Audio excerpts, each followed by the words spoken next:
All right, I was thinking about this as I'm watching 6-year-old soccer practice, the amount of energy that these kids have.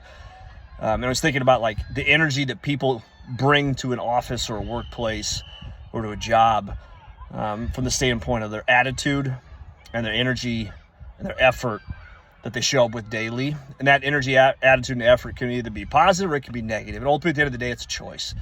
I always say it's like the ability to choose a good attitude, choose positive, choose uplifting, choose encouragement, choose empowerment with people around you. That's a thing that, like, it doesn't matter what your talent level, your skill set is, or where you came from, or what happened yesterday type of thing. Like, you get to choose how you show up.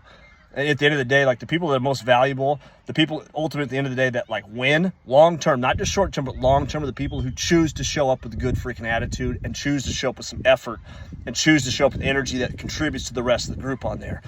And I think, like, if you're a kid, if you're an adult that's 28 years old and you're kind of trying to figure out where you're going with that, who cares what you do?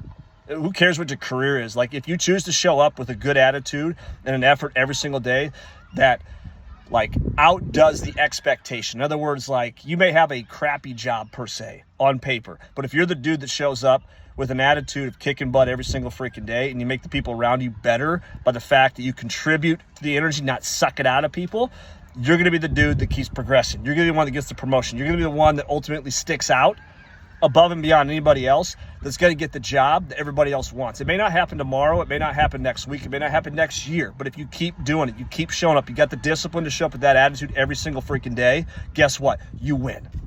That's a choice. Don't let your circumstances, your environment, the outcomes that happened yesterday dictate how you show up tomorrow. Don't have Monday define who you are from an energy and an effort perspective on there. You get a pick. Pick it when it's hard. That's what a leader does. That's what somebody at the end of the day, that's what the winner does, that the other people aren't willing to do because they base it based upon how their circumstances are, not ultimately what they choose to do. Pick to win, pick your attitude, pick your effort. That's what we do. That's what winners do.